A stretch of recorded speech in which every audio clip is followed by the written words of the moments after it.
ದೌಲಪ್ನವರೇ ನಮಸ್ಕಾರ. ನಮಸ್ಕಾರ ಸರ್. ಸಹನಾ ಅವರೇ ತಮಗೂ ನಮಸ್ಕಾರ. ನಮಸ್ಕಾರ ಸರ್. ನಿಮ್ಮ ಬಗ್ಗೆ ಸ್ವಲ್ಪ ಹೇಳಿ ದೌಲಪ್ನವರೇ. ನನ್ನ ಹೆಸರು ದೌಲಪ್ಪ ತಮ್ಮಣ್ಣ ಸಾತ್ಪುತೆ ಅಂತ. ನಂದೂರು ಗದಗ ಡಿಸ್ಟಿಕ್ಕು ಲಕ್ಷ್ಮೇಶ್ವರ. ನಾನು ಮಾಡೋದು 10ನೇ ಕ್ಲಾಸ್ವರೆಗೆ ಕಲಿತು ಸ್ಕೂಲ್ ಬಿಟ್ಬಿಟ್ಟೆ. ಆಮೇಲೆ ಏನಾಯಿತು ಅಂದರೆ 2 ವರ್ಷ ನಾನು ಮಾಡಿಬಿಟ್ಟು ಹೊಲದಲ್ಲಿ ಎಲ್ಲ ಮಾಡಿದೆ. ಆಮೇಲೆ ಇದು ಎಲ್ಲ ಪ್ರಾಣಿಗಳು ಕಟ್ ಮಾಡಿ ಬೀಸಾಕ್ತಿದ್ರು. ಅದ್ರ ಕೊಂಬು, ಅದ್ರ ಚರ್ಮ ಅದೆಲ್ಲ ನಾನೆಲ್ಲದನ್ನು ಎತ್ತಾಕೊಂಡು ಬಂದು ಲೋಕಲಲ್ಲೇ ಟ್ಯಾನಿಂಗ್ ಮಾಡಿಕೊಂಡು ಲೋಕಲ್ ಚರ್ಮದಲ್ಲೇ ನಾನು ಪ್ರಾಡಕ್ಟ್ ಎಲ್ಲ ಬೆಲ್ಟು, ಬ್ಯಾಗ್ಸು, ಪರ್ಸಸ್ಸು, ಕೀ ಪಂಚಸ್ಸು ಇಂಥವೆಲ್ಲ ನಾನು ಮಾಡಿದೆ. ಆಮೇಲೆ ಅದು ಲೆದರ್ ಆಯಿತು. ಕೊಂಬು ಅದೆಲ್ಲ ಇದನ್ನು ಮಾಡಿಬಿಟ್ಟು ಅದರಿಂದ ನಾನು ಪಕ್ಷಿ, ಆಮೇಲೆ ಟ್ರೇ ಹ್ಯಾಂಡಲ್ಲು, ವಾಕ್ ಸ್ಟಿಕ್ಕು ಇದೆಲ್ಲ ನಾನು ಕೊಂಬಿನಲ್ಲಿ ರೆಡಿ ಮಾಡಿಕೊಂಡೆ. ಹಣಿಗಿ ಇಂಥವೆಲ್ಲ ಮಾಡ್ತಾಯಿದ್ದೆ. ಅದೊಂದು ಯೂನಿಟು ಅದಾಯಿತು. ಆಮೇಲೆ ನೆಕ್ಸ್ಟ್ ಯೂನಿಟು ಅದು ಬಿಟ್ಟು ಬೇರೆ ಕಡೆ ನಾನು ಬೆಳಗಾಂ ಡಿಸ್ಟಿಕಲ್ಲಿ ಕರೆದ್ರು. ಅಲ್ಲಿ ಹೋಗಿಬಿಟ್ಟು ಏನು ಮಾಡಿದೆ, ಅವ್ರು ಹೊಲದಲ್ಲಿ ಬೆಳೆಯೋಂಥ ಹತ್ತಿನ ತೊಗೊಂಡ್ಬಿಟ್ಟು ಅದನ್ನೇ ದಾರ ಮಾಡಿ ಅದರಲ್ಲೇ ನಾವು ನೇಗಿ ಎಲ್ಲ ಹ್ಯಾಂಡ್ಲೂಮಿಂದ ನೇಗಿ ಮಾಡಿಕೊಂಡು ಲೋಕಲಲ್ಲೇ ಅದು ಕೂಡ ನಾವು ಫ್ಯಾಬ್ರಿಕ್ ಎಲ್ಲ ರೆಡಿ ಮಾಡಿದ್ವಿ. ರೆಡಿ ಮಾಡಿಬಿಟ್ಟು ಹಳ್ಳಿ ಒಳಗೆ ಅದೆಲ್ಲ ಕೆಲಸ, ಅದು ಅವ್ರ ಹೊಲದಾಗ ಬೆಳೆದ ಹತ್ತಿನ ತೊಗೊಂಡು ಅವ್ರಿಗೇನೆ ಅಲ್ಲೆಲ್ಲ ಕೆಲಸ ಕೊಟ್ಟು ಕಲಿಸಿ ಅದನ್ನು ಜೂಟ್ ಬಾಯ್ ಕಾಟನ್ ಅಂತೇಳಿ ನಾವು ಫ್ಯಾಬ್ರಿಕ್ ರೆಡಿ ಮಾಡಿಬಿಟ್ಟು ಅದನ್ನು ನಾವು ಇವಾಗ ಎಕ್ಸ್ಪೋರ್ಟ್ ಮಾಡ್ತಾಯಿದ್ದೇವೆ. ಅದಾದಮೇಲೆ ನಾನು ಮಾಡ್ತಾ ಅದೊಂದು ಗ್ರೂಪ್ ಮಾಡಿಬಿಟ್ಟು ಇನ್ನೊಂದು ಗ್ರೂಪಿಗೆ ಬಂದು ಹುಲ್ಲಿನಿಂದ ಮಾಡೋಕ್ಕೆ ಸ್ಟಾರ್ಟ್ ಮಾಡಿದ್ದೆ. ಅಂದರೆ ಕೆರೆಯಲ್ಲಿ ಎಲ್ಲ ಇದು ಜೊಂಡು ಹುಲ್ಲು ಅಂತೆಲ್ಲ ಬೆಳೀತಿತ್ತು. ಜೊಂಡು ಹುಲ್ಲು ಅದು ಮೊದಲೇನ ನಮ್ಮ ಮುತ್ತಜ್ಜರ ಕಾಲಿಂದನೇ ಅದನ್ನು ಏನು ಮಾಡ್ತಾಯಿದ್ರು, ಛತ್ತಿಗೆ ಆಮೇಲೆ ಜೋಪಡಿ ಹಾಕಲಿಕ್ಕೆ, ಆಮೇಲೆ ಅದನ್ನು ಎಲೆ ಬಳ್ಳಿ ಕಟ್ಟಲಿಕ್ಕೆ, ಆ ಥರ ಹಸು ಅದೆಲ್ಲ ತಿಂತಿರಲಿಲ್ಲ. ರೈತರೆಲ್ಲ ಬೆಂಕಿ ಅದು ಇಟ್ಟು ಇದನ್ನು ಮಾಡಿ ವೇಸ್ಟ್ ಮಾಡ್ತಿದ್ರು. ಅದರಲ್ಲಿ ನಾನು ಈ ಥರದ್ದು ಮಾಡ್ತಾ ಬಂದೆ ಹುಲ್ಲಿನಲ್ಲಿ. ಆಮೇಲೆ ತೆಂಗಿನ ಕಡ್ಡಿ ಪರ್ಕೆ ಅದೆಲ್ಲ ಬೀಸಾಕ್ತಿದ್ರು. ತೆಂಗಿನ ಕಡ್ಡಿ ಪರ್ಕೆ ಅದೆಲ್ಲ ತೊಗೊಂಡ್ಬಿಟ್ಟು ಅದನ್ನಲ್ಲಿ ನಾನು ಲೌಂಡ್ರಿ ಬಾಸ್ಕೆಟು, ಟ್ರೇ, ಪೆನ್ ಸ್ಟ್ಯಾಂಡು, ಈ ಥರ ಲ್ಯಾಂಪ್ ಸೆಟ್ಟು ಅದೆಲ್ಲ ನಾನು ತೆಂಗಿನ ಪರ್ಕೆ ಕಡ್ಡಿಯಲ್ಲಿನೂ ಮಾಡಿದೆ. ಅದೆಲ್ಲ ಮಾಡಿಬಿಟ್ಟು ಮತ್ತೆ ಬಂದು ಕುರಿ ಉಣ್ಣಿ ಇದರೊಳಗೆ ತೊಗೊಂಡೆ. ಕುರಿ ಉಣ್ಣಿನಲ್ಲಿ ಏನು ಮಾಡೋದು ಅಂತೇಳಿ ಅಂದ್ಕೊಂಡು ಕಂಬಳಿ, ಹಳಿ ತಾತ ಅವರೆಲ್ಲ ಕಂಬಳಿ ಅದಷ್ಟೇ ಮಾಡ್ತಿದ್ರು.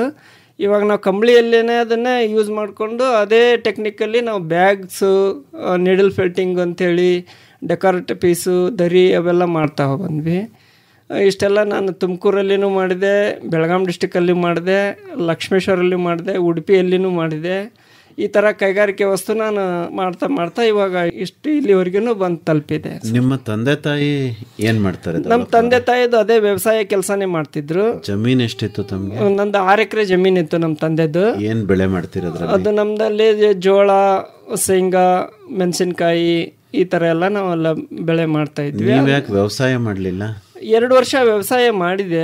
ಅದಲ್ಲಿ ಏನಾಯಿತು, ಎಲೆ ಬಳ್ಳಿ ಇತ್ತಲ್ಲ, ಎಲೆ ಬಳ್ಳಿ ಕಟ್ತಾ ನನಗೆ ಹುಲ್ಲು ಸಿಕ್ತು. ಹುಲ್ಲಿನಲ್ಲಿ ನಾನು ಏನು ಮಾಡಬೇಕು ಅಂತ ಆಸೆ ಬಂತು. ಆಮೇಲೆ ಇದೆಲ್ಲ ಪ್ರಾಣಿಗಳು ಎಲ್ಲ ಬೀಸಾಕ್ತಿದ್ರಲ್ಲ, ಅದು ವೇಸ್ಟ್ ಮಾಡಬಾರ್ದಂತ ಅದರಲ್ಲಿ ಏನೋ ಒಂದು ಕೈಗಾರಿಕೆ ಕೆಲಸ ಮಾಡ್ಬೇಕಂತ ಆಸೆ ಆಯಿತು ಸರ್. ಅಂದರೆ ಚಿಕ್ಕ ವಯಸ್ಸಿಂದ ನಿಮಗೆ ಈ ತ್ಯಾಜ್ಯಗಳನ್ನು ಏನಾದರೂ ಮಾಡಿ ಅದರಲ್ಲಿ ಕರಕುಶಲ ಮಾಡ್ಬೇಕಂತ ನನಗೆ ಆಸೆ ಬಂತು. ನಿಮ್ಮ ಕುಟುಂಬದಲ್ಲಿ ಯಾರು ಮಾಡ್ತಾ ಇದ್ರಾ? ನಮ್ಮ ಕುಟುಂಬದಲ್ಲಿ ಯಾರೂ ಇಲ್ಲ ಸರ್. ನನ್ನ ಕುಟುಂಬದಲ್ಲಿ ನಾನು ಯಾರೂ ಮಾಡಿಲ್ಲ. ಎಲ್ಲ ವ್ಯವಸಾಯನೇ ನಮ್ಮ ಕುಟುಂಬದಲ್ಲಿ ಮಾಡ್ತಾ ಇರೋದು. ನಾನು ಇದೊಂದು ಬೇರೆ ಕಲಿಬೇಕಂತ ನಾನು ಆಸೆಯಿಂದ ಕಲ್ತ್ಕೊಂಡೆ. ಹೇಗೆ ಬಂತು ನಿಮಗೆ ಈ ಥರ ಏನಾದರೂ ಮಾಡಬೇಕು ಅನ್ನೋ ಒಂದು ಚಿಂತನೆ? ಮಾಡ್ಬೇಕಂತಂದ್ರೆ ನಮ್ಮ ಹೊಲದಲ್ಲೇ ನಾನು ಎಲ್ಲ ವೇಸ್ಟ್ ಆಗೋದು ಕಂಡ್ಕೊಂಡ್ಬಿಟ್ಟು 4 ಜನರ ಜೊತೆಗೆ ಇರಬೇಕು, 4 ಜನರ ಮಧ್ಯೆ ನಾನು ಕೆಲಸ ಮಾಡಬೇಕು ಅನ್ನೋದು ಆಸೆ ಬಂದುಬಿಟ್ಟು ಇವಾಗ ನಾನು ಕನಿಷ್ಠ ಒಂದು 50ರಿಂದ 100 ಜನವರೆಗೂ ವರ್ಕ್ ಕೆಲಸ ಮಾಡ್ತಾ ಇದ್ದೇನೆ ಸರ್. ನಾನು ನೀವು ಕೆಲಸ ಕೊಟ್ಟಿದ್ದೀನಿ ಸರ್, ನಾನು ಕೊಟ್ಟಿದ್ದೀನಿ. ಈಗ ಸಾಮಾನ್ಯವಾಗಿ ಕೃಷಿ ತ್ಯಾಜ್ಯಗಳಾಗಲಿ ಪ್ರಾಣಿ ತ್ಯಾಜ್ಯಗಳಾಗಲಿ ಅದನ್ನು ವೇಸ್ಟ್ ಅಂತ ಬಿಸಾಕೋದೇ ಜಾಸ್ತಿ. ಆದರೆ ನೀವು ಅದನ್ನು ಬಳಕೆ ಮಾಡಿಕೊಂಡು ಅದಕ್ಕೆ ರೂಪ ಕೊಡ್ತೀವಿ. ಅದನ್ನೇ ಮಾಡ್ತಾ ನಾನು. ನಿಮಗೆ ಬೇರೆ ಕಡೆ ಎಲ್ಲರೂ ಹೋಗಿ ತರಬೇತಿ ತಗೊಂಡ್ರ ಅಥವಾ ಎಲ್ಲ ನೀವೇ ಸ್ವಯಂ ಮಾಡ್ತಿರೋದ? ಇಲ್ಲ ಸರ್, ನಾನು ಮಾಡ್ಬೇಕನ್ನೋದು ಕೆಲಸ ನನಗೆ ಹವ್ಯಾಸ ಇತ್ತು. ನನಗೆ ಒಬ್ಬರು ಗುರೂಜಿ ಅಂತ ಗೋಪಿ ಸರ್ ಅಂತ, ಆಮೇಲೆ ಆನಂದ್ ಸರ್ ಅಂತ ಇದ್ದರು, ಆಮೇಲೆ ಅಚ್ಯುತರಾವ್ ಸರ್ ಅಂತ ಇದ್ದರು. ಅವರಿಂದ ನಾನು ಇದೆಷ್ಟೆಲ್ಲ ಹೆಲ್ಪ್ ತೊಗೊಂಡು ಏನೇನೋ ಅವರು ಸ್ವಲ್ಪ ಗೈಡೆನ್ಸ್ ಕೊಡ್ತಾಯಿದ್ರು, ಈ ಥರ ಮಾಡ್ಬೇಕಂತ. ನಾನು ಅದರಿಂದ ಅವ್ರು ಒಂದು ಹೇಳಿದ್ರೆ ನಾನು 10 ಮಾಡಿ ನಾನು ಇಷ್ಟು ಇಂಪ್ರೂವ್ಮೆಂಟ್ ಮಾಡ್ಕೊಂಡು ಬಂದೆ ಸರ್. ನಾನು ಸ್ವಲ್ಪ ನಿನ್ನ ಬಗ್ಗೆ ಮಾತಾಡಮ್ಮ ಸಹನಾ. ನಮಸ್ತೆ ಸರ್, ನನ್ನ ಹೆಸರು ಸಹನಾ ದೌಲಪ್ಪ ಸಾತ್ಪುತೆ. ನಾನು ಗದಗ್ ದೌಲಪ್ಪನವರ ಮಗಳು. ಹೌದು, ನಾನು ದೌಲಪ್ಪನವ್ರ ಮಗಳು. ಹೇಳಮ್ಮ. ನಾನು ಗದಗಿಂದ ಬಂದಿದ್ದೀನಿ. ಆಯ್ತು. ಏನು ವಿದ್ಯಾಭ್ಯಾಸ? ನಾನು BA ಕಂಪ್ಲೀಟ್ ಮಾಡಿ ಈಗ 2 ವರ್ಷ ಆಯಿತು. ಅಂದರೆ ನಾನು ಇದರಲ್ಲಿ ಜಾಯ್ನ್ ಆಗಿರೋದು 2019ರಿಂದ ಇದರಲ್ಲಿ ಜಾಯ್ನ್ ಆದೆ. ಅಂದರೆ ಎಲ್ಲರೂ ಮನೆಯೊಳಗೆ ಕೆಲಸ ಇಲ್ಲ ಅಂತ ಕೊರೋನಾ ಟೈಮ್ ಒಳಗೆ ಕುತ್ಕೊಂಡ್ರೆ ನಾವು ಮನೆಯೊಳಗನೆ ಕೆಲಸ ಸ್ಟಾರ್ಟ್ ಮಾಡ್ಕೊಂಡ್ವಿ, ಓವರ್ ಆಲ್ ಫ್ಯಾಮಿಲಿ ಎಲ್ಲರೂ ಸೇರಿ. ಅಷ್ಟೊತ್ತಿಗೆ ಅಪ್ಪಾಜಿಯವರೆಲ್ಲರೂ ಅಂದರೆ ಹುಲ್ಲಿಂದ ಹೆಂಗೆ ಮಾಡೋದು ಅಂತ ತುಮಕೂರೊಳಗೆ ಆಲ್ರೆಡಿ ಟ್ರೈನಿಂಗ್ ಕೊಟ್ಟಿದ್ರು. ಆ ಟ್ರೈನಿಂಗಿಂದ ನಮ್ಮ ಊರಿಗೆ ಬರೋ ಅಷ್ಟಿಗೆ ಅಂದರೆ ಅವರು ಅಲ್ಲಿ 3ರಿಂದ 4 ವರ್ಷ ಟ್ರೈನಿಂಗ್ ಕೊಟ್ಟರು ತುಮಕೂರಲ್ಲಿ, ದುರ್ಗದಳ್ಳಿ ಅಂತ. ಅಲ್ಲಿ ಟ್ರೈನಿಂಗ್ ಕೊಟ್ಟಾದಮೇಲೆ ಅಪ್ಪಾಜಿಯವ್ರ ತಲೆಯಲ್ಲಿ ಬಂತು, ನಾನು ಇಷ್ಟೆಲ್ಲ ಮಾಡತ್ತೀನಿ, ನಮ್ಮೂರೊಳಗೆ ಒಂದು ಏನಾದರೂ ಮಾಡಬೇಕಲ್ಲ, ರೂರಲ್ ಏರಿಯಾ ವುಮೆನ್ಸ್ಗಳಿಗೆ ನಾನು ಒಂದಿಷ್ಟು ಕೆಲಸ ಕೊಡಬೇಕಲ್ಲಿ, ನಮ್ಮೂರೊಳಗೆ ಕೊಡಬೇಕಲ್ಲ ಅಂದರೆ ಮುಂಚೆ ಎಲ್ಲ ಕೊಟ್ಟಿದ್ರು. ಆದ್ರೆ ಅವರೆಲ್ಲ ನೀಟಾಗಿ ಇವಾಗ ಕೆಲಸ ಮಾಡ್ತಿರ್ಲಿಲ್ಲ. ಅಪ್ಪಾಜಿ ಈಗ ಅದೆಲ್ಲ ಕೊರೋನಾ ಅದೆಲ್ಲ ಬಂದಮೇಲೆ ಈ ಕಡೆ ಬಂದಾದಮೇಲೆ ನಮ್ಮೂರೊಳಗೆ ಸ್ಟಾರ್ಟ್ ಮಾಡೋಣ ಅಂತ ಹೇಳಿ ಸ್ಟಾರ್ಟ್ ಮಾಡಿ ಲೋಕಲ್ ಆಗಿರೋ ಅಲ್ಲೇ ನಮ್ಮ ಮನೆ ಸುತ್ತಮುತ್ತಲ ಇರೋ ಮಹಿಳೆಯರಿಗೆಲ್ಲ ಒಂದಿಷ್ಟು ಕೆಲಸ ಕೊಡ್ಸಿದ್ದೀವಿ. ಏನು ಕೊಟ್ರಿ ಕೆಲಸ? ಅಂದರೆ ಫಸ್ಟು ಬೆಲ್ಟ್ ಅಂದರೆ ಬ್ಯಾಗಿಗೆಲ್ಲ ಹ್ಯಾಂಡಲ್ ಬರುತ್ತಲ್ಲ, ಲೆದರಿಂದೆಲ್ಲ ಹ್ಯಾಂಡಲ್ ಹೆಣಿಕೆ ಹಾಕೋದು, ಆಮೇಲೆ ಬ್ಯಾಗ್ಗಳನ್ನು ಹೆಂಗೆ ತಯಾರು ಮಾಡೋದು ಅಂತೆಲ್ಲ ಕಲಿಸ್ಕೊಟ್ರು ಅಪ್ಪಾಜಿಯವರು. ನಾನು ಕಾಲೇಜಿಗೆ ಹೋಗ್ತಾ ನಾನು ಸೆಕೆಂಡ್ PU ಇದ್ದಾಗ ನಂಗೆ ಅಂದರೆ ಸಣ್ಣಕ್ಕಿದ್ದಾಗಿಂದ ನೋಡ್ಕೊತ ಬಂದಿದ್ದೆ ನಾನು. ಆದರೆ ನಂಗೆ ಇದ್ರೊಳಗೆ ಇಂಟ್ರೆಸ್ಟ್ ಬಂದಿದ್ದು ನಾನು 10th ಮುಗಿಸಿದಾದ್ಮೇಲೆ ಅಪ್ಪಾಜಿ ಹಿಂಗೆಲ್ಲ ಓಡಾಡೋದು ನೋಡಿ ನಂಗೆ ಅವ್ರು ಕೆಲವೊಂದಿಷ್ಟು ಕಡೆ ಅಂದ್ರೆ TV ಒಳಗೆ ಬರೋದು, ಫೋನ್ ಒಳಗೆ ಯಾರು ಸ್ಟೇಟಸ್ ಇಡೋದೇ ನೀವು ಹಿಂಗೆ ಮಾಡ್ತೀರಿ ಕೆಲಸ ಅಂತೇಳಿ. ಅದರಿಂದ ನಂಗೆ ಸ್ವಲ್ಪ ನೋಡಿ ನಾನು ಇವ್ರ ಥರ ನಾನು ಯಾಕೆ ಅಲ್ಲಿ ನಮ್ಮೂರೊಳಗಿರೋ ಮಹಿಳೆಯರಿಗೆ ನಾನು ಯಾಕೆ ಕೆಲಸ ಕೊಡಬಾರ್ದು ಅಂತ ನಂಗೆ ಸ್ವಲ್ಪ ತಲೆಯಾಗಿ ವಿಚಾರ ಬಂದು ನಾನು ಕಾಲೇಜಿಗೆ ಹೋಗ್ತಾ ಬಿಡು ಸಮಯದೊಳಗೆ ಅಂದರೆ ನಾನು ಮಧ್ಯಾಹ್ನ 2 ಗಂಟೆ ಹಿಂಗೆ ಕಾಲೇಜ್ ಮುಗಿತಿತ್ತೆ. ಬಂದ ತಕ್ಷಣ ಸ್ವಲ್ಪ ಫ್ರೆಶಪ್ ಎಲ್ಲ ಆಗಿ ನಾನು ಅಂದರೆ ಕೆಲಸ ಮಾಡ್ತಿರೋ ಮಹಿಳೆಯರ ಕಡೆ ಬರ್ತಿದ್ದೆ. ಅವ್ರ ಜೊತೆ ಕುತ್ಕೊಂಡು ಮಾತಾಡಿಕೊಂಡು ಅವ್ರಿಗೆಲ್ಲ ಕಾಮಿಡಿ ಮಾಡ್ತಾ ಕೆಲಸದೊಳಗೆ ಅವನು ಸ್ವಲ್ಪ ಹುಮ್ಮಸ್ ತೊಗೊಂಬರ್ತಾ ನಾನು ಸ್ವಲ್ಪ ಅವ್ರ ಜೊತೆ ಟೈಮ್ ಸ್ಪೆಂಡ್ ಮಾಡಿ ಸ್ವಲ್ಪ ಹಂಗ ಕಾಲ ಕಳ್ತಿದ್ದೆ. ಆಮೇಲೆ ಬರುತ್ತಮ್ಮ, ನಿಂಗೆ ಏನೇನು ಕಲ್ತಿದ್ಯಾ ನೀನು? ನನ್ಗೆ ಬರೋದಂದ್ರೆ ನಾನು ಆಲ್ಮೋಸ್ಟ್ ಎಲ್ಲ ಮಹಿಳೆಯರಿಗೆ ಏನೇನು ಕೆಲಸ ಕೊಡ್ಬೇಕು, ಕಸ್ಟಮರ್ ಕಡೆಯಿಂದ ಬರೋ ಆರ್ಡರ್ಸ್ಗಳಾಗಿರ್ಬೋದು, ಈ ಕಡೆ B2B ಕಸ್ಟಮರ್ ಕಡೆಯಿಂದ ಬರೋ ಆರ್ಡರ್ಸ್ಗಳಾಗಿರ್ಬೋದು, ಪ್ರತಿಯೊಂದೂ ನಾನು ಅಂದರೆ ಹ್ಯಾಂಡಲ್ ಮಾಡ್ತೀನಿ. ಮಹಿಳೆಯರಿಗೆ ಬ್ಯಾಗ್ ಹೆಂಗೆ ಹೆಣಿಕೆ ಹಾಕಬೇಕು, ಹೆಂಗೆ ಸ್ಟಿಚಸ್ ಮಾಡಬೇಕು, ಫಿನಿಶಿಂಗ್ ಹೆಂಗೆ ಮಾಡಬೇಕು, ಪ್ರತಿಯೊಂದೂ ಹೇಳ್ಕೊಡ್ತೀನಿ ನಾನು. ಮಾರುಕಟ್ಟೆನೂ ನಿಂದೇನಾ? ಮಾರುಕಟ್ಟೆನೂ ನಂದೇ. ಕೆಲವೊಂದು ಸಾರಿಗೆ ಅಪ್ಪಾಜಿಯವರು ಇರಲಿಲ್ಲ ಅಂದ್ರೂ ನಾನು ಮಾರುಕಟ್ಟೆನೂ ಮಾಡ್ತೀನಿ, ಅಂದರೆ ವ್ಯಾಪಾರನೂ ಮಾಡ್ತೀನಿ.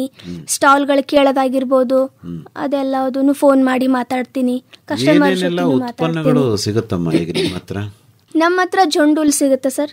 ಫಸ್ಟ್ ಅಪ್ಪಾಜಿ ಸ್ಟಾರ್ಟ್ ಮಾಡಿದ್ದೆ ಅಂತ ಹೇಳಿದ್ರೆ ಲೆದರ್ ಒಳಗೆ ಮಾಡ್ತಿದ್ವಿ, ಲೆದರಿಂದ ಜೂಟ್ ಬೈ ಕಾಟನ್ ಒಳಗೆ ಮಾಡಿದ್ವಿ, ಜೂಟ್ ಬೈ ಕಾಟನ್ನಿಂದ ಊಲ್ ಒಳಗೆ ಮಾಡಿದ್ವಿ, ಕುರಿ ಉಣ್ಣೆಯಿಂದ. ಈಗ ಲೆದರ್ದು ಏನೇನು ಉತ್ಪನ್ನ ಇದೆ ಹೇಳು? ಲೆದರ್ದು purse, key chain, belt, bags, ಮಹಿಳೆಯರಿಗೆ ಉಪಯೋಗ ಆಗುವಂಥ ಸೈಡ್ ಬೆಲ್ಟ್ ಆಗಿರ್ಬೋದು, ಆಮೇಲೆ ಕೀ ಚೈನ್ಸ್ ಆಗಿರ್ಬೋದು, ಅವೆಲ್ಲವೂ ಮಾಡ್ತೀವಿ. ದೌಲಪ್ಪನವರೇ, ಈ ಚರ್ಮದ ಒಂದು ಹದಗೊಳಿಸುವಿಕೆ ಮತ್ತೆ ಅದನ್ನೆಲ್ಲ ಎಲ್ಲಿಂದ ಕಲ್ತ್ಕೊಂಡ್ರಿ, ಹೇಗೆ ಮಾಡ್ತೀರಿ? ಅದು ಸರ್, ಅದು ಏನಾಗಿದೆ, ಹಳ್ಳಿಯಲ್ಲೆಲ್ಲ ಚರ್ಮ ಮೊದಲೇ ಎಲ್ಲ ಆ ಕಡೆ ಹೋಗ್ತಿತ್ತು, ಮದ್ರಾಸ್, ಬಾಂಬೆ ಈ ಥರ ಕೆಮಿಕಲ್ ಟ್ಯಾನಿಂಗಿಗೆ ಹೋಗ್ತಿತ್ತು. ಅದನ್ನು ನಾನು ಏನು ಮಾಡಿದೆ, ಅದು ಲೋಕಲಲ್ಲೇ ಜಾಲಿಕಾಯಿ, ಹಳ್ಳಿ ತೋಟೆ ಅದೆಲ್ಲ ಹಾಕಿಸ್ಬಿಟ್ಟು ನಾವು ಲೋಕಲ್ ನಮ್ಮ ಹಳ್ಳಿ ಒಳಗನೆ ಟ್ಯಾನ್ ಮಾಡೋದ್ಕೊಂಡು ನ್ಯಾಚುರಲ್ ಟ್ಯಾನಿಂಗ್ ಡೈಯಿಂಗ್ ಮಾಡಿಕೊಂಡು ಇದನ್ನು ಮಾಡ್ತಾ ಇದೆ ಸರ್. ಅಂದರೆ ನೀವು ಯಾವುದೇ ರಾಸಾಯನಿಕಗಳನ್ನು ಬಳಸಲ್ಲ?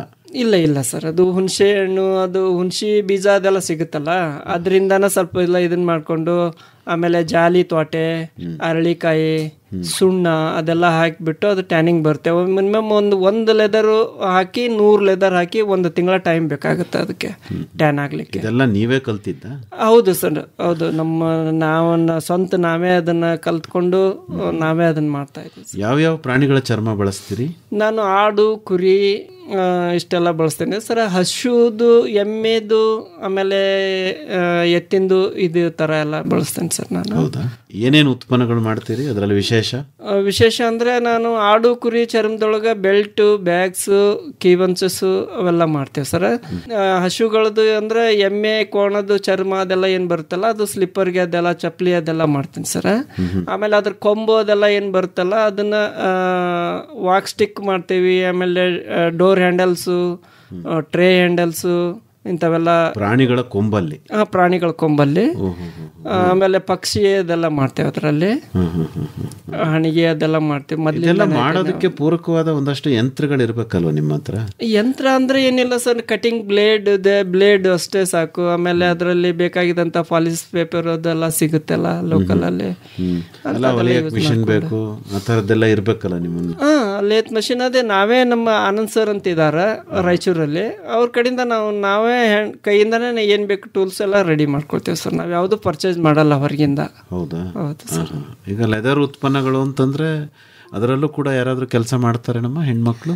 ಮಾಡ್ತಾರೆ ಸರ್. ಅಂದ್ರೆ ಲೆದರಿಂದು ಹ್ಯಾಂಡಲ್ ಆಗಿರ್ಬೋದು, ಆಮೇಲೆ ಸೈಡ್ ಗೆಜೆಕ್ಟಿಗೆ ಹ್ಯಾಂಡಲ್ ಹತ್ರ ಗೆಜೆಕ್ಟ್ ಅಂತ ಬರುತ್ತೆ ಅದಕ್ಕಾಗಿರ್ಬೋದು, ಕೈ ಹೊಲಿಗೆ ಹಾಕೋದಾಗಿರ್ಬೋದು, ಪರ್ಸ್ಗಳಿಗೆಲ್ಲ ಎಡ್ಜ್ ಫಿನಿಶಿಂಗ್ ಮಾಡೋದಾಗಿರ್ಬೋದು, ಅದೆಲ್ಲನೂ ರೂರಲ್ ಅಂದ್ರೆ ಅಲ್ಲಿ ನಮ್ಮ ಮನೆ ಹತ್ರ ಇರೋ ಹೆಣ್ಮಕ್ಳೆಲ್ಲಾನು ಮಾಡ್ತಾರೆ ಕೆಲಸನ. ಈಗ ಚರ್ಮದ ಉತ್ಪನ್ನಗಳ ಫಿನಿಶಿಂಗ್ ಚೆನ್ನಾಗಿರುತ್ತೆ ನಿಮ್ದು, ಆಕರ್ಷಣೀಯವಾಗಿರುತ್ತೆ? ಹೌದು ಸರ್. ಅದ್ರ ಮೇಲೆ ನಾನು ಅಂದ್ರೆ 3-4 ಥರದ ಸ್ಟಿಚಸ್ ಇದಾವೆ. ರನ್ನಿಂಗ್ ಸ್ಟಿಚ್ಚು, ಆಮೇಲೆ ಕೈ ಹೊಲಿಗೆ ಅವೆಲ್ಲ ಅಂತ ಬೇರೆ ಬೇರೆ 4-5 ಸ್ಟಿಚ್ ಇದಾವೆ. ಯಾವ್ದು ಪ್ರಾಡಕ್ಟಿಗೆ ಯಾವ್ದು ಸ್ಟಿಚಸ್ ಚಲೋ ಕಾಣ್ತೈತಿ ಅದನ್ನ ಹಾಕಿ ರೆಡಿ ಫಿನಿಶಿಂಗ್ ಮಾಡ್ತೀವಿ. ಅಂದ್ರೆ ಡಿಸೈನಿಂಗ್ ಎಲ್ಲ ನಿಂದೇನಾ? ಡಿಸೈನಿಂಗ್ ನಂದಂತ ಏನಿಲ್ಲ, ಅಪ್ಪಂದು ಅಂದ್ರೆ ಅವರು ಲೆದರ್ದೊಳಗೆಲ್ಲ ಇದನ್ನು ಎಕ್ಸ್ಪರ್ಟು. ಕೆಲವೊಂದು ಅವ್ರು ಮಾಡಿಕೊಟ್ಟಿರೋ ದಾರಿ ಒಳಗೆ ನಾವು ಇವಾಗ ಸಂತೋಷ.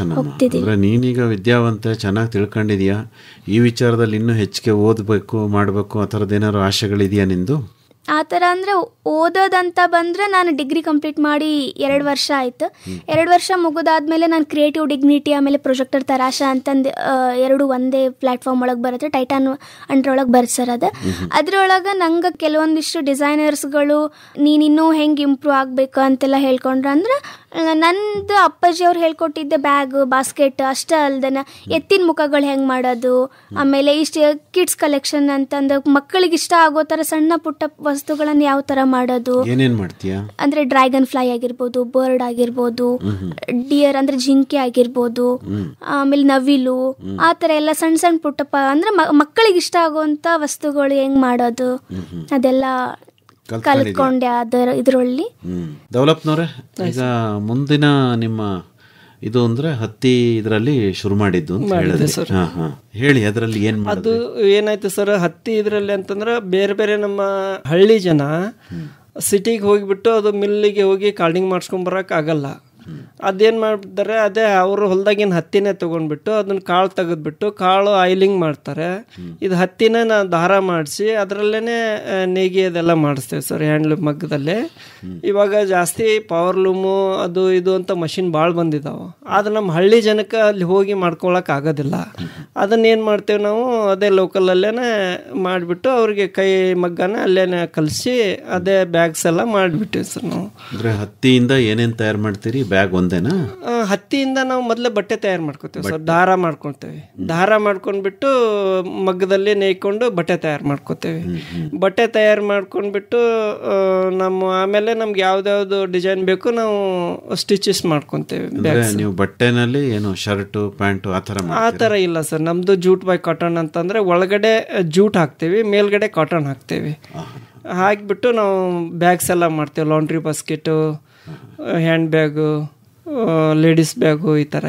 ಹೇಳಮ್ಮ ಸಹನ, ಜೂಟ್ ಅಂದ್ರೆ ಸೆಣಬಲ್ವೇ? ಸೆಣಬು. ಅದನ್ನ ಎಲ್ಲಿಂದ ತರಿಸ್ತೀರಿ?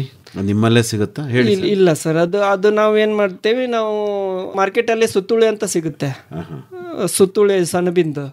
ಅದೇ ಸುತ್ತುಳಿ ನಾವು ಖರೀದಿ ಮಾಡ್ಕೊಂಡು ಬರ್ತೇವೆ. ಅಂದ್ರೆ ಈ ಜೂಟ್ ನಮ್ಮಲ್ಲಿ ಬೆಳೆಯಲ್ಲ, ಕಾಟನ್ ನಮ್ಮಲ್ಲಿ ಬೆಳಿತೈತೆ, ಜೂಟ್ ಹತ್ತಿ ನಮ್ಮಲ್ಲಿ ಬೆಳಿತೈತಿ, ಜೂಟ್ ನಮ್ಮಲ್ಲಿ ಬೆಳೆಯಲ್ಲ. ಸಿಗೋ ಉತ್ಪನ್ನನೇ ಬಳಕೆ ಮಾಡ್ಕೊಂಡು ಇದನ್ನ ಮಾಡ್ಕೊಂಡ್ರೆ ಸೆಣಬು ಮತ್ತೆ ಹತ್ತಿ ಸೇರಿ ಮಾಡುವಂತ ಕೆಲಸ. ಏನಮ್ಮ ಅದ್ರಲ್ಲಿ ಏನು ವಿಶೇಷ ಮಾಡ್ತೀರಿ? ವಿಶೇಷ ಅಂದ್ರೆ ಅದರಲ್ಲಿ laundry basket, bags, purse, coil basket ಅವನ್ನೆಲ್ಲವೂ ರೆಡಿ ಮಾಡ್ತಾರೆ. ಅಂದ್ರೆ ಇವ್ರು ಸ್ಟಾರ್ಟ್ ಮಾಡಿದ್ದು ಬೆಳಗಾಮಲ್ಲಿ ಮೇಕಲ್ಮಡಿ ಅಂತ ಒಂದು ಸಣ್ಣ ಹಳ್ಳಿ, ಅಲ್ಲಿ ಸ್ಟಾರ್ಟ್ ಮಾಡಿದ್ರು. ಅಲ್ಲಿ ಒಂದು 300-400 ಜನ ಮಹಿಳೆಯರಿಗೆಲ್ಲ ಕೆಲಸ ಕೊಟ್ಟು ಅದನ್ನೆಲ್ಲ ಎಕ್ಸ್ಪೋರ್ಟ್ ಮಾರ್ಕೆಟ್ ಮಾಡಿ ಅಲ್ಲಿ ಬಿಟ್ಟು ಆಮೇಲೆ ಇವರು ಲಕ್ಷ್ಮೇಶ್ವರ ಕಡೆಗೆ ಬಂದಿತ್ತು. ಈಗ ನಿಮ್ಮ ಲಕ್ಷ್ಮೇಶ್ವರದಲ್ಲಿ ಮಾಡಲ್ವಾ ಇದನ್ನೆಲ್ಲ? ಲಕ್ಷ್ಮೇಶ್ವರದ ಅಂದ್ರೆ ಅಲ್ಲಿ ಮಗ್ಗದ ಕೆಲಸ ಎಲ್ಲ ಅಲ್ಲಿ ಮಾಡಿಸ್ತೇನೆ ಸರ್. ಅದನ್ನ ತೊಗೊಂಬಂದು ಎಲ್ಲ ಸ್ಟಿಚಸ್ ಇಲ್ಲಿ ಮಾಡಿಸ್ತೇನೆ. ಅಂದ್ರೆ ಅಲ್ಲಿ 15 ದಿವಸಕ್ಕೊಂಥರ ಅಲ್ಲಿ ಒಂದು ರೌಂಡ್ ಹಾಕ್ತಾ ಇರ್ತೇನೆ ನಾ ಎಲ್ಲ ಸೆಂಟ್ರಲ್ಲಿ. ಹೌದಾ? ಹೌದು ಸರ್. ಸರಿ ಸರಿ. ಈಗ ಏನಾಯ್ತು, ಜೂಟ್ ಆಯ್ತು, ಹತ್ತಿ ಆಯ್ತು ಅಲ್ವಾ? ಇನ್ನೇನೋ ಜೊಂಡು ಹುಲ್ಲು ಅಂತ ಹೇಳಿದ್ರೆ ಅಲ್ವಾ? ಕೃಷಿ ತ್ಯಾಜ್ಯಗಳು. ಅದು ಏನಾಯ್ತು ಸರ್, ಕೃಷಿ ತ್ಯಾಜ್ಯಗಳು ಅಂದ್ರೆ ಅದು ಹೊಲದಲ್ಲಿ ಕೆರೆಯಲ್ಲಿ ನೀರಲ್ಲಿ ಎಲ್ಲ ಬೆಳಿತಾ ಇರ್ತದೆ ಸರ್ ಜೊಂಡು ಹುಲ್ಲು. ಅದು ಮೊದಲ ಅಜ್ಜ ಮುತ್ತಜ್ಜ ಅವ್ರು ಏನ್ ಮಾಡ್ತಿದ್ರು, ಅದು ಚಪ್ರ ಹಾಕ್ಲಿಕ್ಕೆ ಯೂಸ್ ಮಾಡ್ತಿದ್ರು. ಆಮೇಲೆ ಅದು ಎಲಿ ಬಳ್ಳಿ ಅದೆಲ್ಲ ಕಟ್ಲಿಕ್ಕೆ ಯೂಸ್ ಮಾಡ್ತಿದ್ರು. ಅದೇನಾಯ್ತು, ಯಾವುದು ಹಸು ತಿನ್ನಲ್ಲ. ಅದು ರೈತರೆಲ್ಲ ಏನು ಮಾಡ್ತಾರೆ, ಕಟ್ ಮಾಡಿ ಬೆಂಕಿ ಹಾಕಿ ಒಗದ್ ಬಿಡ್ತಿದ್ರು. ಅದು ಸುಟ್ಟು ಹೋಗುವಂಥ ವಸ್ತುನ, ಜೀರೋ ವಸ್ತು ತೊಗೊಂಬಂದು ನಾವು ಅದರಲ್ಲಿ ಏನೋ ಒಂದು 100 ಜನಕ್ಕೆ ಕೆಲಸ ಕೊಡ್ತಾ ಇದ್ದೇನೆ. ಅದರಲ್ಲಿ ಬ್ಯಾಗ್ಸು, ಎತ್ತಿನ ಮುಖ ಅವೆಲ್ಲ ಅದ್ರ ಹುಲ್ಲಲ್ಲಿ ನಾವು ರೆಡಿ ಮಾಡ್ತೇವೆ ಸರ್ ಇವಾಗಲೇ. ನಿನ್ನ ಮುಖ ಹೇಳಿದ್ದು ಜೊಂಡು ಹುಲ್ದು ಸರ್. ಹೇಳಮ್ಮ, ಏನೇನು ಮಾಡ್ತೀಯ? ಯಾವ್ಯಾವ ಪ್ರಾಣಿ ಮುಖ ಮಾಡ್ತೀಯ? ಜೊಂಡುಲಲ್ಲಿ ಎತ್ತಿನ ಮುಖ, ಜಿಂಕೆ ಮುಖ, ಎಮ್ಮೆ ಮುಖ, ಆಮೇಲೆ ಪೂರಾ ಕುದುರೆನ ತಯಾರು ಮಾಡಿದೀವಿ. ಅದರಲ್ಲಿ ಪೂರಾ ಕುದುರೆನ ತಯಾರು ಮಾಡಿದೀವಿ. ಪರವಾಗಿಲ್ವೇ? ಆಮೇಲೆ ಇನ್ನು ಕೆಲವೊಂದಿಷ್ಟ ಅಂದ್ರೆ ಈಗ ಅಂದರೆ ಹೆಣ್ಮಕ್ಳು ಉಪಯೋಗ ಮಾಡೋದು, ಮನಿ ಡೆಕೋರೇಟ್ಗೆಲ್ಲ ಉಪಯೋಗ ಮಾಡೋದು, ಗಾರ್ಡನ್ ಡೆಕೋರೇಟ್ ಎಲ್ಲ ಉಪಯೋಗ ಮಾಡೋದು. ಅಂದರೆ ಬರ್ಡ್ ನೆಸ್ಟ್ ಆಗಿರ್ಬೋದು, ಬರ್ಡ್ ಫೀಡರು, ಅಂದರೆ ಪಕ್ಷಿಗಳಿಗೆ ನೀರು ಊಟ ಹಾಕಲಿಕ್ಕೆ ಅದು ಆಗಿರ್ಬೋದು. ಆಮೇಲೆ ಮನಿ ಡೆಕೋರೇಷನ್ ಐಟಮ್ಸ್ ಅಂತಂದರೆ ತೋರಣ, ಬಾಗಲ್ ತೋರಣ, ಆಮೇಲೆ ಹಣ್ಣುಗಳೆಲ್ಲ ಹಾಕಿಡ್ಲಿಕ್ಕೆ ಬುಟ್ಟಿಗಳು, ಆಮೇಲೆ ಟ್ರೇಸು, ಆಮೇಲೆ ಪೆನ್ ಸ್ಟ್ಯಾಂಡು, ಆಫೀಸೆಲ್ಲ ಯೂಸ್ ಮಾಡಬೇಕಂದ್ರೆ ಪೆನ್ ಸ್ಟ್ಯಾಂಡು, ಟ್ರೇಸು ಎಲ್ಲ ಮಾಡ್ತೀವಿ. ಈಗ ನಿಮ್ಮ ಊರು ಏನು ಲಕ್ಷ್ಮೇಶ್ವರ ಇದೆ, ಅಲ್ಲಿ ನೀವೆಲ್ಲ ಉತ್ಪನ್ನಗಳನ್ನು ತಯಾರು ಮಾಡ್ತೀವಿ? ಹೌದು ಸರ್, ಅಲ್ಲೇ ಮಾಡೋದು ಸರ್. Okay okay. ನಿಮ್ಮ ಸಂಸ್ಥೆಗೆ ಏನಾದರೂ ಒಂದು ಹೆಸರು ಕೊಟ್ಕೊಂಡಿದ್ದೀರಾ? ಸರ್, ನಾನು ಇಷ್ಟು ದಿವಸದಲ್ಲಿ ನಾನು ಯಾವುದು ಕೊಟ್ಟಿರಲಿಲ್ಲ ಸರ್ ಹೆಸರು. ಇವಾಗ ನನ್ನ ಮಗಳು ನನ್ನ ಕೈಗೆ ಬಂದ ಮೇಲೆ ಸಹನಾ ರೀಡ್ ಸ್ವಸಹಾಯ ಸಂಘ ಅಂತ ಮಾಡ್ಕೊಂಡಿದ್ದೀನಿ ಸರ್. ಏನಮ್ಮ ಅದು, ಇನ್ನೊಮ್ಮೆ ಹೇಳ್ತೀಯಾ? Sahana read and leather craft ಅಂತ ಮಾಡ್ಕೊಂಡಿದ್ವಿ ಸರ್. ಇದು NRLM ಅದೆಲ್ಲ ನಂಗೆ ಪರಿಚಯ ಆದಮೇಲೆ ನಾನು ಒಂದು ಸ್ವಸಹಾಯ ಸಂಘ ಮಾಡ್ಕೊಂಡೆ. ಅದು 10 ಜನ ಮಹಿಳೆಯರದ್ದು. ಅದಕ್ಕೆ ನಾನೊಂದು ಹೆಸರು ಕೊಡಬೇಕಾಗಿತ್ತು. ನಾನು ಸಹನಾ ಹ್ಯಾಂಡ್ ಕ್ರಾಫ್ಟ್ ಸ್ವಸಹಾಯ ಸಂಘ ಅಂತ ಒಂದು ರೆಡಿ ಮಾಡ್ಕೊಂಡೆ ಸರ್. ಓಕೆ. ಅಂದ್ರೆ national rural livelihood mission NRLM ಯೋಜನೆಯಲ್ಲಿ ಲಾಭ ತಗೊಂಡಿದ್ದೀನಿ ನೀನು? ಲಾಭ ತಗೊಂಡಿದ್ದೀನಿ ಸರ್. ಏನು ತಗೊಂಡಿದ್ಯಮ್ಮ? ಅಂದರೆ ನಮ್ಮ ಗದಗಲ್ಲಿ ನಾನು 2-3 ಸಾರಿಗೆ ಎಕ್ಸಿಬಿಷನಿಗೆಲ್ಲ ಹೋದೆ. ಅಲ್ಲಿಗೆ ಹೋದ್ಮೇಲೆ ಅಲ್ಲೆಲ್ಲರೂ ನೋಡಿ ಅಪ್ರಿಷಿಯೇಟ್ ಆಗಿ, ಇಲ್ಲಮ್ಮ ಹಿಂಗೆಲ್ಲ ಲೋನ್ ಗೀನೆಲ್ಲ ಸಿಗುತ್ತೆ, ನೀನು ಲೋನ್ ಮಾಡ್ಕೋಬೋದು, ನೀನು ಇನ್ನೂ ಹೆಚ್ಚಿನದಾಗಿ ನಿನ್ನ ಆರ್ಟಿಸನ್ಸ್ಗೆಲ್ಲ ನಿನ್ನ ಸಪೋರ್ಟ್ ಮಾಡ್ಬೋದು, ಅಂದರೆ ಈ ಥರ ನಿಂಗೆ ಎಲ್ಲೆಲ್ಲಿ ಎಕ್ಸಿಬಿಷನ್ ಇರುತ್ತಲ್ಲ ಅಲ್ಲೆಲ್ಲ ಕಳಿಸ್ತೀವಿ, ಹೋಗ್ತೀನಮ್ಮ ಅಂತ. ಆಯ್ತು ಸರ್, ನಾನು ಹೋಗ್ತೀನಿ ಅಂತ ಹೇಳಿ ಅವ್ರ ಕಡೆಯಿಂದ ಕೆಲವೊಂದಿಷ್ಟು ಸಹಾಯನ ತಗೊಂಡೆ. ಓಕೆ, ಪರವಾಗಿಲ್ಲ ಕಣಮ್ಮ. ಈಗ ಇನ್ನೇನೇನು ಮಾಡ್ತೀರಾ ಸರ್? ತೆನ್ನಿಲ್ಲ ಸರ್, ನಾನು ಮಾಡೋದು ಕೊಂಬಿಂದ ಹೇಳಿದ್ರಿ. ಎತ್ತಿನ ಕೊಂಬಿಂದ ಹೇಳಿದೆ, ಹುಲ್ಲಿಂದ ಹೇಳಿದೆ, ಲೆದರ್ದು ಹೇಳಿದೆ, ಜೂಟ್ ಬಾಯ್ ಕಾಟನ್ ಹೇಳಿದೆ, ತೆಂಗಿನ ಪೊರ್ಕೆ ಕಡ್ಡೆದು ಹೇಳಿದೆ. ತೆಂಗಿನ ಪೊರ್ಕೆ ಕಡ್ಡಿದ ಒಂಚೂರು ಹೇಳಿ. ಅದು ಹೊಲದಲ್ಲಿ ನಮ್ಮ ತೋಟದಲ್ಲೇನೆ ತೆಂಗಿನ ತೋಟ ಇದೆ ಸರ್. ನಮ್ಮ ತೋಟದಲ್ಲೇ ಪೊರ್ಕೆ ಕಡ್ಡಿ ಎಲ್ಲ ಭಾಳ ಬೀಳ್ತಿತ್ತು. ಅದರಿಂದ ಏನು ಮಾಡಬೇಕು ಅಂತ ಅದು ವಿಚಾರ ಮಾಡಿಬಿಟ್ಟು ಅದ ಪೊರ್ಕೆ ಕಡ್ಡಿ ಎಲ್ಲ ತೊಗೊಂಡು ಬಂದು ಲ್ಯಾಂಪ್ ಸೈಡು, ಲಾಂಡ್ರಿ ಬಾಸ್ಕೆಟು ಥರ ಟ್ರೇ, ಆಮೇಲೆ ಅದು ತೆಂಗಿನ ಚಿಪ್ಪದಿಂದ ಬರ್ಡ್ನೆಸ್ಸು ಅದೆಲ್ಲ ಮಾಡ್ತಾ ಬಂದೆ ಸರ್. ನಾನು ತೆಂಗಿನ ಗಿಡದಿಂದನೇ ಸ್ವಲ್ಪ ಪ್ರಾಡಕ್ಟ್ ಭಾಳ ಇಂಪ್ರೂವ್ ಆಯ್ತು ಸರ್ ಅದು. ಹೌದು. ಇನ್ನೇನಾದ್ರು ಬಿಟ್ರೆ ನಮ್ಮ ತೆಂಗಿನ ಕಡ್ಡೆಯಿಂದ ಮಾಡೋ ಅಂಥದ್ದು? ಆಯ್ತು ಸರ್, ಆಲ್ಮೋಸ್ಟ್ ಎಲ್ಲ ಹೇಳಿದ್ದಾರೆ. ಬರ್ಡ್ ನೆಸ್ಟ್ ಅಂದ್ರೆ ಏನು ಮಾಡ್ತೀರಾ? ಬರ್ಡ್ ನೆಸ್ಟ್ ಅಂದರೆ ಅದು ತೆಂಗಿನ ಚಿಪ್ಪು ಬರುತ್ತೆ, ತೆಂಗಿನಕಾಯಿ, ಅದರಿಂದ ಚಿಪ್ ಏನು ಬರುತ್ತಲ್ಲ ಸರ್, ಆ ಚಿಪ್ಪಿಂದ ಮೇಲಿರೋ ಭಾಗನ ಪಕ್ಷಿಗಳಿಂದ ಗೂಡು ಮಾಡ್ತೀವಿ. ಅಂದರೆ ಹಿಂಗೆ ಮೇಲೆ ಒಂದು ಭಾಗ ಇರುತ್ತೆ, ತಳಗೆ ಕುಚ್ಚಿರೋದಿರುತ್ತೆ, ಅದೆರಡೂ ಶೇಪ್ ಬೇರೆ ಬೇರೆ ಥರ 2 ಥರ ಗುಬ್ಬಿಗೂಡು ಮಾಡ್ತೀವಿ.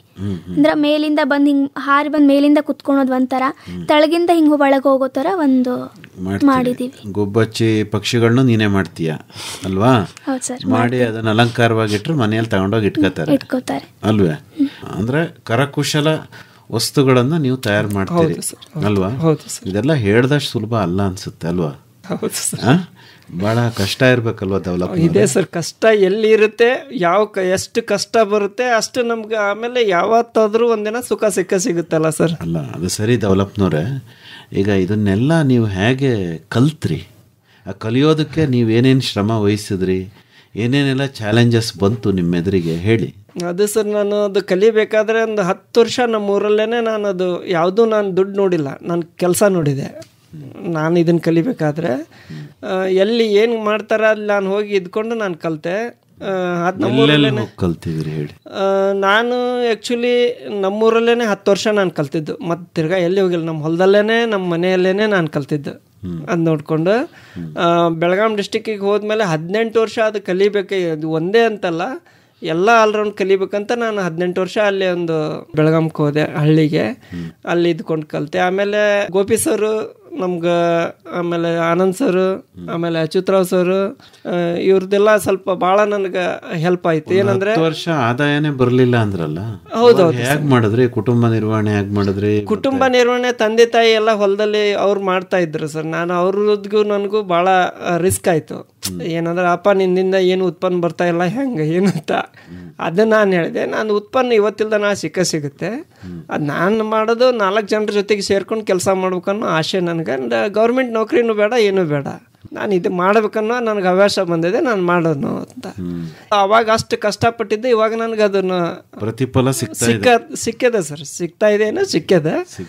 ನನ್ನಿಂದ 100 ಜನ ಕೆಲಸ ಮಾಡ್ತಾ ಇದ್ದಾರಲ್ಲ, ಅದು ನನಗೆ ಭಾಳ ಖುಷಿ ಆಗಿದೆ.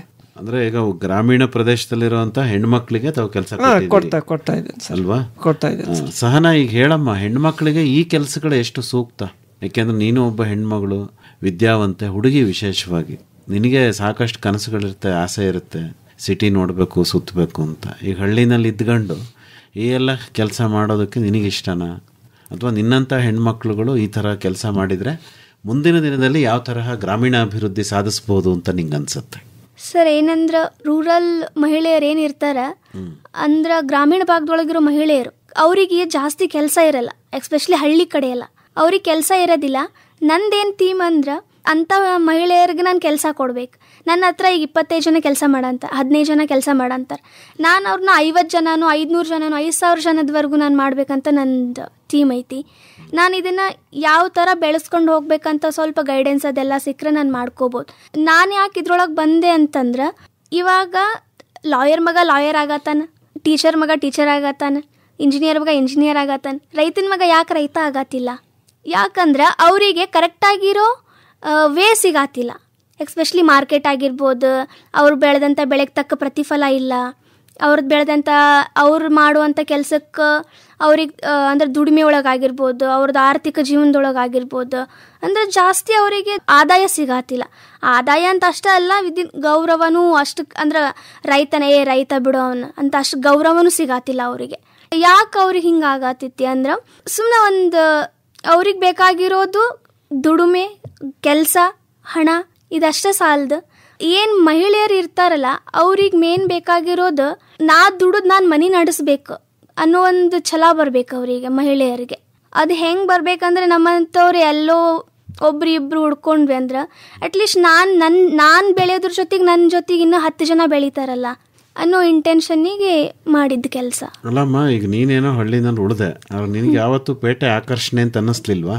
ನಾನು ಮಾಡ್ಬೋದಿತ್ತು ಸರ್, ನಂಗೆ ಎಲ್ಲೋ 15-20 ಸಾವಿರ ಪೇಮೆಂಟ್ ಸಿಗ್ತಿತ್ತು, ನಾನು ಮಾಡ್ಬೋದಿತ್ತು. ಅದು ನಂಗೆ ಅದು ಇಷ್ಟ ಆಗಲಿಲ್ಲ.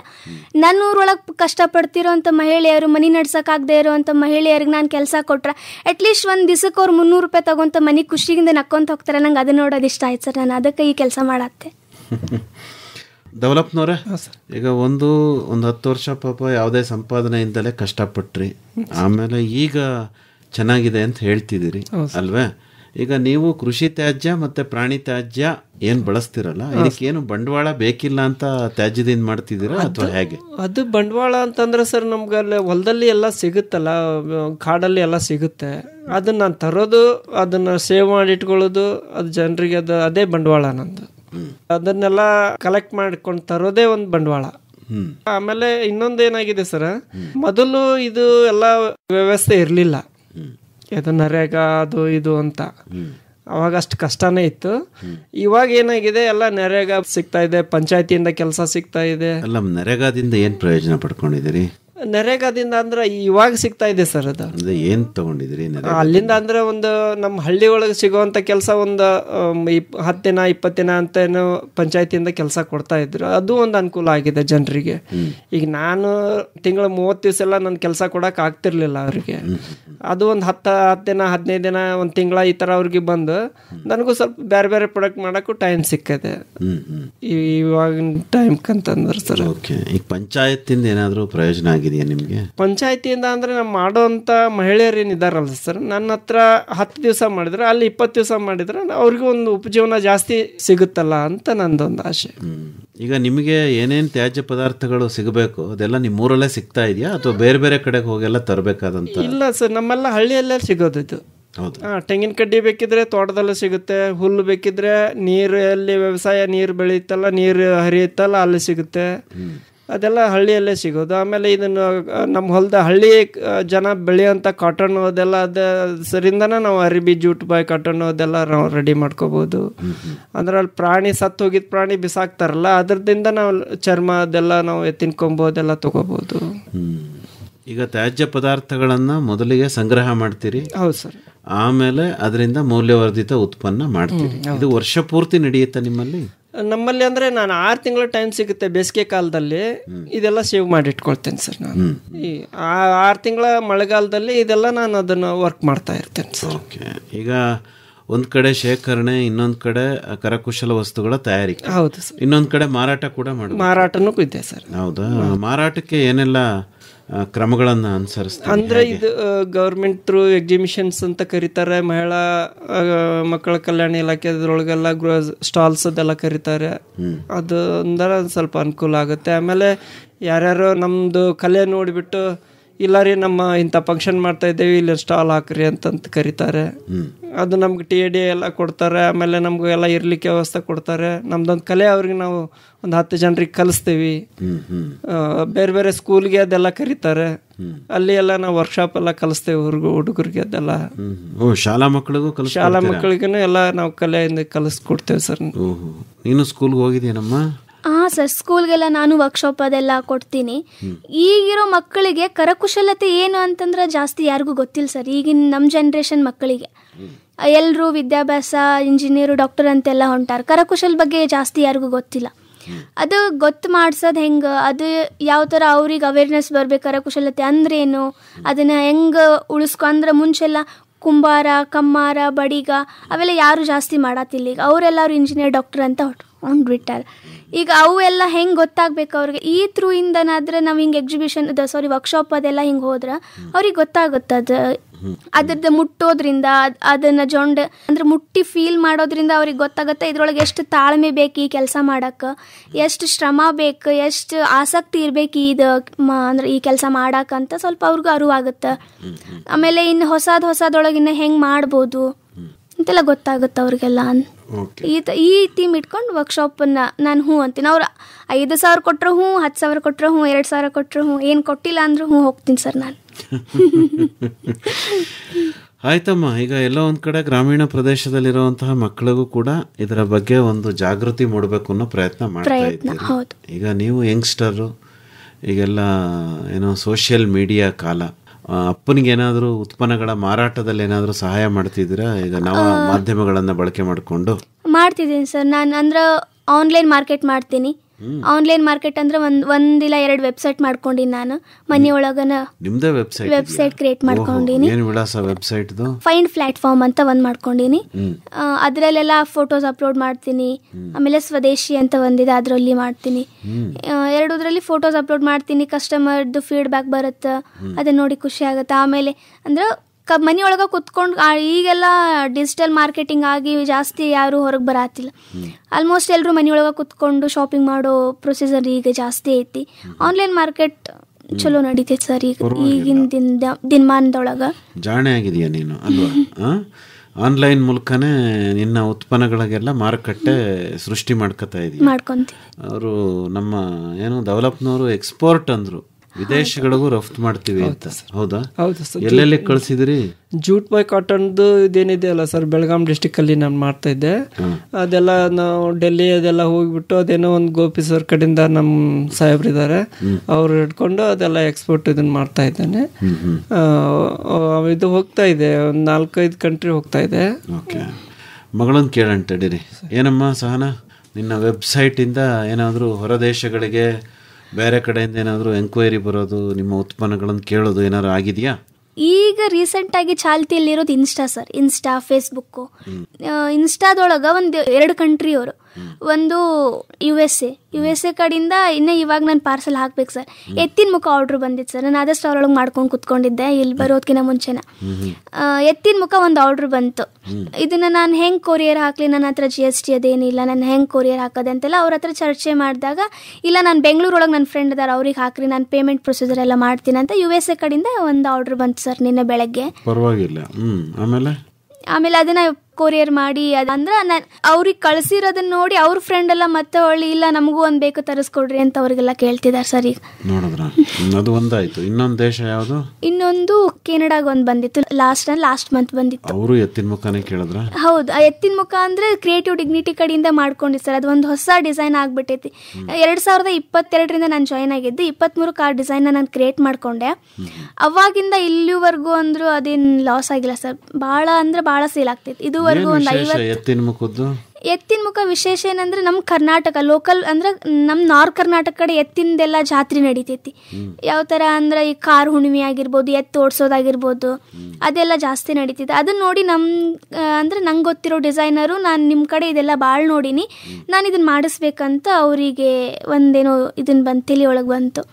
ಅದನ್ನ ನೋಡಿ ಅವರು ಇಲ್ಲ ಈ ಥರ ಮಾಡೋಣ, ನಿಂಗೆ ಗೈಡೆನ್ಸ್ ಕೊಡ್ತೀನಿ ನಾನು, ನೀನೆಲ್ಲ ಮಾಡ್ತೀನಿ ಅಂತ ಇದನ್ನ ಮಾಡೋದ್ರೊಳಗೆ ಏನು ದೊಡ್ಡದೈತಿ, ಇದನ್ನ ರೆಡಿ ಮಾಡ್ಕೊರಿ ಅಂತ ಹೇಳಿ ಅಪ್ಪಾಜಿಗೆಲ್ಲ ಗೈಡೆನ್ಸ್ ಕೊಟ್ಟು ಇದನ್ನ ಎತ್ತಿನ ಮುಖ ರೆಡಿ ಮಾಡಿಸಿದ್ರು. ಯಾವ ತಳಿ ಎತ್ತಿಂದ ಮಾಡ್ತೀರಿ ದೌಳಪ್ಪನವ್ರೆ? ಸರ್ ಇದು ನಮ್ದು ಕಿಲಾರಿ ಅಂತಾರಲ್ಲ, ಅದ ಕಿಲಾರಿ ಹೋರಿ ಅಂತಾರಲ್ಲ ಸರ್. ಕಿಲಾರಿ ಹೋರಿ ಅಂದ್ರೆ ಕೊಂಬೆಲ್ಲ ದೊಡ್ಡದು ಇರುತ್ತಲ್ಲ ಅದು ಥರದ್ದು. ಆಮೇಲೆ ಇದು ಎಮ್ಮೆ ಅಂತ ಬರುತ್ತೆ, ಅದು ಎಮ್ಮೆದು. ಧಾರವಾಡ ಎಮ್ಮೆ. ಪರವಾಗಿಲ್ಲ. ಇನ್ನೂ ಏನಾದರೂ ವಿಶೇಷವಾಗಿ ಏನೋ ಮಾಡ್ಬೋದು ಈ ತ್ಯಾಜ್ಯಗಳಿಂದ ಅಂತ ಅನ್ಸುತ್ತಾ? ಹೌದು ಸರ್, ನಾನು ಇಷ್ಟು ದಿವಸ ನಾನು ಮಾಡ್ತಾ ಇದ್ದೆ, ಎಷ್ಟು 35-36 ವರ್ಷದಿಂದ ನಾನು ಮಾಡ್ತಾ ಇದ್ದೀನಿ. ಆದರೂ ನನಗೆ ಇನ್ನೂ ಮಾಡಬೇಕು, ಇನ್ನೂ ಕಲಿಬೇಕು, ಇನ್ನೂ ಜನರಿಗೆ ಜಾಸ್ತಿ ನಾನು ಕೆಲಸ ಕೊಡಬೇಕು ಅನ್ನೋ ಆಸೆ ನಂದಿದೆ ಸರ್. ಅಲ್ಲ, ಇನ್ನೂ ಏನೇನು ಮಾಡ್ಬೋದು ಅಂತ ಅನ್ಸುತ್ತೆ ನೀವು ಮಾಡ್ದಲೇ ಇರೋದು ಬಿಟ್ಟು? ನಾನು ಅಂದ್ರೆ ಇನ್ನೂ ನನಗೇನಿದೆ ಸರ್, ಜಿಂಕೆ ಆಯಿತು, ಎತ್ತಿನ ಮುಖ ಆಯ್ತು, ಎಮ್ಮೆ ಮುಖ ಆಯಿತು, ಆನೆ ಮುಖ, ಗಣೇಶನ್ ಕೇಳ್ತಾ ಇದ್ದಾರೆ ಸರ್. ಅದರಲ್ಲೇನೆ ಕಸ್ಟಮರ್ ಅವರೇ ಕಲಿಸ್ಕೊಡ್ತಾ ಇದ್ದಾರೆ ನನಗೆ, ತಗೊಳ್ತಾ ಇದ್ದಾರಲ್ಲ ಅವರೇ ಈ ಥರ ಮಾಡಬೇಕು, ಇದನ್ನು ಬೇಕಾಗಿತ್ತು ನಮಗೆ, ಯಾವಾಗ ಮಾಡ್ತೀರಿ ಅಂತ. ನಾನು ಅದೇ ಏನೋ ಒಂದು ಹೊಸ ಡಿಸೈನ್ ಮಾಡ್ತಾನೆ ಇರ್ತೇನೆ. ನಾನು ಮಾಡಿದ್ದನ್ನು ಜನರಿಗೆ ಬಿಟ್ಬಿಡ್ತೇನೆ, ನೀವು ಮಾಡ್ರಿ ಇದನ್ನು ಅಂತೇಳಿ ನಾನು ಹೊಸದನ್ನೇನೋ ಕ್ರಿಯೇಟಿವ್ ಮಾಡ್ತಾ ಇರ್ತೇನೆ ಸರ್. ನೋಡಿ, ಕಲೆ ಅನ್ನೋದು ನಿಜವಾಗ್ಲೂ ಏನು ಸಹನ ಹೇಳ್ದ ಹಾಗೆ ಕರಕುಶಲ ಕಲೆ ಅನ್ನೋದು ನಶಿಸ್ತಾ ಇರೋವಂಥ ಕಾಲದಲ್ಲಿ ನೀವು ಅಪ್ಪ ಮಗಳು ಸೇರ್ಕೊಂಡು ಅದಕ್ಕೆ ಒಂದು ಪುನರುಜ್ಜೀವನ ಕೊಡೋ ಪ್ರಯತ್ನ ಮಾಡ್ತಾ ಇದ್ದೀರಿ. ಬಹಳ ವಿಶೇಷ ಅಂದ್ರೇನು, ನೀವು ಒಬ್ಬರೇ ಬದುಕ್ತಾ ಇಲ್ಲ, ನಿಮ್ಮ ಜೊತೆ ಬೇರೆ ಹೆಣ್ಮಕ್ಳಿಗೂ ಬದುಕನ್ನು ಕಟ್ಟಿ ಕೊಡೋ ಪ್ರಯತ್ನ ಮಾಡಿ. ಅದೇ ನನ್ಗೆ ಆಸೆ ಸರ್ ಅಲ್ವಾ? ಅದು ಗ್ರಾಮೀಣ ಅಭಿವೃದ್ಧಿಯ ಒಂದು ಬಹಳ ದೊಡ್ಡ ವಿಚಾರ. ಇನ್ನೇನಮ್ಮ ಆಸೆ ನಿನಗೆ ಸಹನಾ? ಅಂದರೆ ಜಾಸ್ತಿ ಐತೆ ಸರ್ ಆಸೆ ಇಲ್ಲ. ಅಂದರೆ ಅಪ್ಪಾಜಿಯವರೆಲ್ಲ ಜೂಟ್ ಬೈ ಕಾಟನ್ ಒಳಗೆ ಎಕ್ಸ್ಪೋರ್ಟ್ ಮಾಡಿದ್ರೆ, ನಾನು ಜೊಂಡು ಹುಳ್ಳೊಳಗೆ ಹೆಂಗೆ ಎಕ್ಸ್ಪೋರ್ಟ್ ಮಾಡ್ಬೋದು, ಇನ್ನು ಮಾರ್ಕೆಟಿನ ಇನ್ನೂ ಹೆಂಗೆ ಹೆಚ್ಚಿಗೆ ನಾನು ಇಂಪ್ರೂವ್ ಮಾಡ್ಕೋಬೋದು, ಹೆಚ್ಚಿಗೆ ಅಂದರೆ ಕಸ್ಟಮರ್ದ ಟ್ರಸ್ಟ್ನ ಹೆಂಗೆ ಬಿಲ್ಡ್ ಮಾಡ್ಕೋಬೇಕು ನಾನು, ಅದೆಲ್ಲದನ್ನು ಮಾಡ್ಕೊಳಕಂದ್ರೆ ಸ್ವಲ್ಪ ಸಪೋರ್ಟಿವ್ ಬೇಕು ಸರ್. ಗೋಪಿ ಸರ್ ಏನು ಮಾಡಬೇಕು ಅನ್ಕೊಂಡಿದ್ಯಾ? ಜೊಂಡುಲ್ಲಲ್ಲಿ ಈಗ ಮಾಡ್ತಿರೋದನ್ನ ಇನ್ನೂ ಸ್ವಲ್ಪ ಇಂಪ್ರೂವ್ ಮಾಡ್ಕೋಬೇಕು. ಅಂದ್ರೆ ಡಿಸೈನ್ ಡೆವಲಪ್ಮೆಂಟ್ ಆಗಿರ್ಬೋದು, ಆ ಥರ ಅಂದ್ರೆ ಮಾರ್ಕೆಟಿಂಗ್ ಡೆವಲಪ್ಮೆಂಟ್ ಆಗಿರ್ಬೋದು. ಇನ್ನೂ ನೀನು ತುಂಬ ಕಲಿಬೇಕು. ನಾನು ವಯಸ್ಸು ಅಲ್ವಾ? ಡಿಸೈನಿಂಗ್ ಕಲಿಬೇಕು, ಬೇರೆ ಬೇರೆ ಉತ್ಪನ್ನಗಳ ಬಗ್ಗೆ ಮಾಹಿತಿ ಪಡ್ಕೋಬೇಕು, ಆಮೇಲೆ ಸಂಪರ್ಕಗಳನ್ನು ಅಭಿವೃದ್ಧಿ ಮಾಡ್ಕೋಬೇಕು ಅಲ್ವಾ? ಆಗ ಭಾರತ ವಿಶ್ವದಾದ್ಯಂತ ಉತ್ಪನ್ನಗಳು ಏನು, ನಿಮ್ಮ ಕಂಪನಿ ಹೆಸರೇನು ಅಂದ? Sahana read and leather craft. Okay, ಅದು ಫೇಮಸ್ ಆಗಬೇಕು ಅಲ್ವೇನ್ರಿ ದೌಳಪ್ಪನವ್ರ? ಹೌದು ಸರ್. ಅದೇ ಕಾಲದಲ್ಲಿ ಇವೆಲ್ಲ ಇರಲಿಲ್ಲ. ಇಲ್ಲ ಸರ್, ಅದೇ ನಾನು ಹೆಸರು ಇಡೋದು ನನಗೆ ಗೊತ್ತಿದ್ದಿರಲಿಲ್ಲ. ನನ್ನ ಮಗಳು ಬಂದಮೇಲೆ ಅದನ್ನೆಲ್ಲ ಇಷ್ಟು ಹೆಸರು ಇದನ್ನ ಮಾಡಿಕೊಂಡು ಇಷ್ಟು ಇಂಪ್ರೂವ್ಮೆಂಟ್ ಮಾಡ್ತಾ ಇದ್ದೆ ಸರ್. ನೋಡಿ, ಮಗಳೇ ನಿಮ್ಮ ಆಸ್ತಿ. ಹೌದು ಸರ್. ಒಬ್ಳೆ ಮಗಳ? ಇಬ್ಬರಿದ್ದಾರೆ ಸರ್, ದೊಡ್ಡ ಮಗಳಿದ್ದಾರೆ, ಅವ್ರದ್ದು ಮದುವೆ ಆಗಿ ಹೋಗಿದೆ. ಹೌದಾ? ಸರಿ ಸರಿ.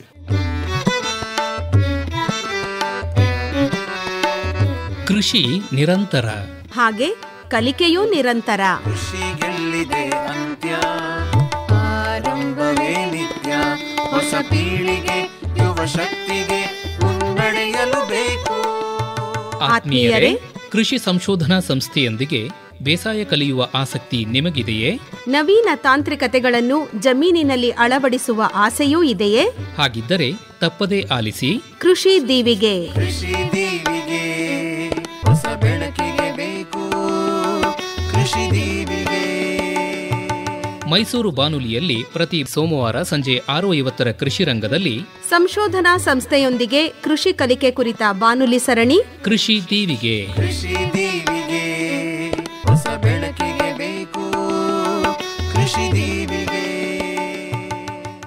ಆಗಲಿ ದವಳಪ್ಪನವರೇ ಮತ್ತು ಸಹನಾ ಅವರೇ, ಈಗ ಹೆಚ್ಚಿನ ಮಾಹಿತಿಗೆ ನಿಮ್ಮನ್ನೇ ನೇರವಾಗಿ ಸಂಪರ್ಕ ಮಾಡಬೇಕು ಅಂತಾದರೆ ಸಂಪರ್ಕ ಮಾಡೋದಕ್ಕೆ ನಿಮ್ಮ ಮೊಬೈಲ್ ಸಂಖ್ಯೆನ ಕನ್ನಡದಲ್ಲಿ ಹೇಳ್ಬೋದಾ? ಹಾಂ ಸರ್ ನಂದು ಮೊಬೈಲ್ ಸಂಖ್ಯೆ ನೋಡಿ 9481903114. ಇನ್ನೊಮ್ಮೆ ಹೇಳ್ತೀರಾ? 9481903114. ಇನ್ನೂ ಒಂದು ಸರಿ ಹೇಳ್ಬಿಡಿ. 9481903114. ನಿಂದಮ್ಮ ಸಹನಾ? 8088248321. ನಿಧಾನವಾಗಿ ಹೇಳಮ್ಮ ಇನ್ನೊಂದು ಸರಿ. 8088248321. ಇನ್ನೊಂದು ಸರಿ ಹೇಳ್ಬಿಡ್ತೀಯಾ? 8088248321. ಒಳ್ಳೆಯದಮ್ಮ ಸಹನಾ ಮತ್ತು ದವಳಪ್ಪನವ್ರು, ಇದುವರೆಗೂ ಕೃಷಿ ತ್ಯಾಜ್ಯ ಹಾಗೂ ಪ್ರಾಣಿ ತ್ಯಾಜ್ಯದಿಂದ ಏನೆಲ್ಲ ಕರಕುಶಲ ವಸ್ತುಗಳನ್ನು ತಯಾರಿಸ್ಬೋದು ಅನ್ನೋದಕ್ಕೆ ಸಂಬಂಧಪಟ್ಟಂತೆ ನಿಮ್ಮ ಅನುಭವಗಳನ್ನು ಬಹಳ ಚೆನ್ನಾಗಿ ಹಂಚ್ಕೊಂಡ್ರಿ. ಒಳ್ಳೆಯದಾಗಲಿ, ನಿಮ್ಮೆಲ್ಲ ಕನಸುಗಳು ನನಸಾಗಲಿ. ವಂದನೆಗಳು. ನಮಸ್ಕಾರ. ನಮಸ್ಕಾರ.